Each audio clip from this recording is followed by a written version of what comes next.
Welcome dear students. आज जो हम टॉपिक डिस्कस करेंगे ये है मॉलिक्यूलर फार्मूला और एम्पिरिकल फार्मूला। जो क्वेश्चन पूछा जाता है, differentiate between the empirical formula and molecular formula. तो इस क्वेश्चन में जो हम डिफरेंस इसमें लिखेंगे वो इन दोनों फार्मूलाज की डेफिनेशंस हैं, और डेफिनेशंस के बाद जो भी इसमें डिफरेंस के पॉइंट हैं वो हम कोट करते हैं। तो ये 2 नंबर के लिए है, तो इसके 4 एक पॉइंट्स जो हैं वो हम मेंशन करते हैं। एम्पिरिकल फार्मूला, वर्ड एम्पिरिकल ऐसी चीज़ों के लिए यूज़ होता है जो एक्सपेरिमेंटल डिटरमाइन की जाती हों। तो एम्पिरिकल फार्मूला बेसिकली फार्मूला की वो टाइप है जो किसी भी केमिकल कंपाउंड में मौजूद डिफरेंट एलिमेंट के जो एटम हैं उनके दरमियान सादा तरीन निस्बत को जो है वो जाहिर करे। Formula which shows simplest whole number ratio between the atoms of different element present in a compound. वो कंपाउंड किसी भी तरह का हो सकता है। ये आयनिक कंपाउंड के लिए भी टर्म यूज होती है, कोवलेंट कंपाउंड के लिए भी ये टर्म जो है वो यूज होती है। एम्पिरिकल फार्मूलाज डायरेक्टली डिटरमाइन किए जा सकते हैं, जैसे कि हम अपने नेक्स्ट लेक्चर में कंबस्चन एनालिसिस को डिस्कस करेंगे तो उसमें एम्पिरिकल फार्मूला को डिटरमाइन किया जाता है और ये डायरेक्ट फॉर्मेशन से या कैलकुलेशन से हम इसको कैलकुलेट करते हैं आफ्टर एक्सपेरिमेंटेशन। इसकी कुछ एग्जांपल्स हैं, जैसे कि बेंजीन है, उसमें कार्बन और हाइड्रोजन के दरमियान जो सिंपलेस्ट रेशो है वो हमारे पास 1:1 की है, 1:1 की। जो हमारे पास ग्लूकोज है उसमें 1:2:1 की रेशो है। और सोडियम क्लोराइड जैसे है तो इसका एम्पिरिकल फार्मूला NaCl है 1:1 के साथ, एक सोडियम एक क्लोराइड के साथ जो है। मॉलिक्यूलर फार्मूला हम किसे कहते हैं? किसी कंपाउंड का ऐसा फार्मूला, किसी मॉलिक्यूलर कंपाउंड का ऐसा फार्मूला जो उसके एक मॉलिक्यूल में मौजूद मुख्तलिफ एलिमेंट के जो एटम्स हैं उनकी सही तादाद को बताए कि कितने कितने एटम्स जो हैं एक मॉलिक्यूल में मौजूद हैं। Formula which shows the actual number of atoms of different element present in a molecular compound, that is called molecular formula. Molecular formula term जो है ये मॉलिक्यूलर कंपाउंड के लिए जो है वो सिर्फ यूज होती है, ये आयनिक कंपाउंड के लिए नहीं होती। मॉलिक्यूलर फार्मूला को कभी भी डायरेक्टली हम डिटरमाइन नहीं कर सकते। मॉलिक्यूलर फार्मूला को फाइंड आउट करने का फार्मूला है molecular formula is equal to n into empirical formula. जब भी हम मॉलिक्यूलर फार्मूले को कैलकुलेट करेंगे पहले हम एम्पिरिकल फार्मूले को डिटरमाइन करेंगे, फिर इसको एक कांस्टेंट n वैल्यू से मल्टीप्लाई करते हैं, देन मॉलिक्यूलर फार्मूला जो है वो निकलता है।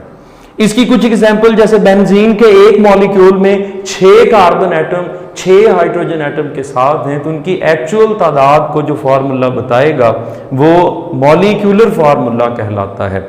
जैसे कि ग्लूकोज के लिए C6H12O6, एक मॉलिक्यूल ग्लूकोज के 6 कार्बन एटम 12 हाइड्रोजन एटम और 6 ही ऑक्सीजन एटम उसके साथ होते हैं। ये उसकी असल तादाद को जो है वो जाहिर कर रहे हैं। और for sodium chloride there is no molecular formula, क्योंकि हम पहले ही कह चुके हैं कि ये जो टर्म मॉलिक्यूलर फार्मूला है ये सिर्फ और सिर्फ कोवलेंट या मॉलिक्यूलर कंपाउंड के लिए यूज होगी, ये कभी भी आयनिक कंपाउंड के लिए यूज नहीं होती। आयनिक कंपाउंड के लिए हम टर्म फार्मूला यूनिट जो है वो यूज करते हैं।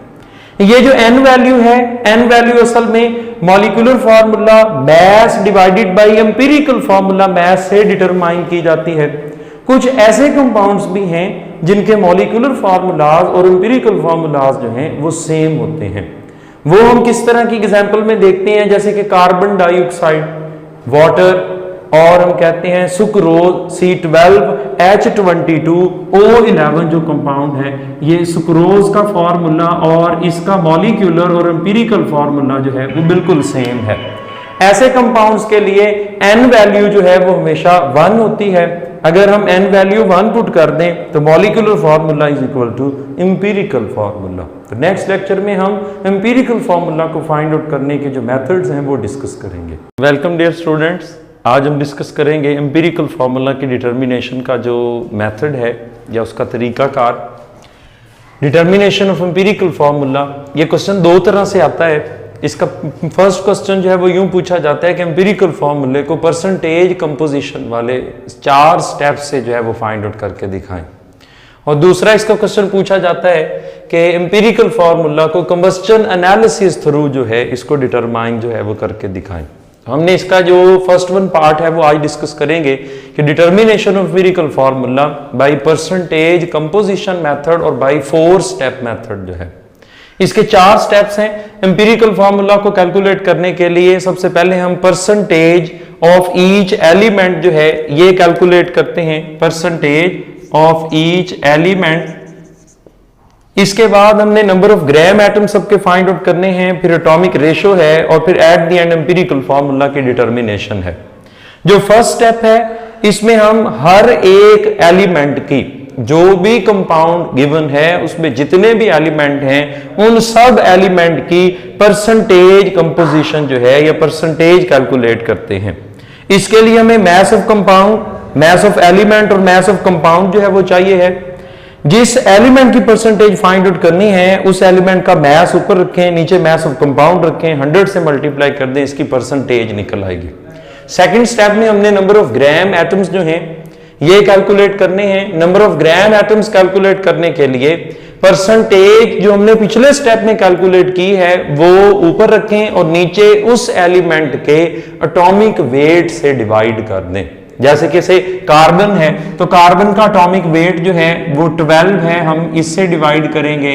हाइड्रोजन का एटॉमिक वेट 1.008 जो है उससे डिवाइड करेंगे। ऑक्सीजन है इसका एटॉमिक वेट अप्रोक्सीमेटली 16, हम इससे डिवाइड करेंगे। जब हम ये सब एलिमेंट्स को इनके एटॉमिक उनकी परसेंटेज को उनके एटॉमिक मैसेज से डिवाइड कर देंगे तो नंबर ऑफ ग्राम एटम्स जो है वो निकल आएंगे। नंबर ऑफ ग्राम एटम्स से एटॉमिक रेशो कैलकुलेट करनी है तो इन्हीं नंबर ऑफ ग्राम एटम्स में जो वैल्यू सबसे छोटी है सारे नंबर ऑफ ग्राम एटम्स को उस छोटी वैल्यू से डिवाइड कर देंगे तो एटॉमिक रेशो निकल आएगी। रेशो से एम्पिरिकल फार्मूला निकलेगा। अगर atomic ratio simplest whole number ratio है, स्मॉलेस्ट होल नंबर रेशो है, उसमें कोई इशारिये वाला नंबर ना हो और वो किसी एक टेबल पर कटते ना हो तो वो जो छोटी रेशो निकल आएगी वो हमें एम्पिरिकल फार्मूला देगी। और अगर ऐसा नहीं है तो फिर हम इसमें क्या करेंगे कि उस रेशो को एक सूटेबल नंबर से मल्टीप्लाई करेंगे ताकि वो होल नंबर रेशो में कन्वर्ट हो सके। जब हमें होल नंबर रेशो मिल जाएगी तो उससे फिर हम एम्पिरिकल फार्मूला जो है उसको डिटरमाइन करेंगे।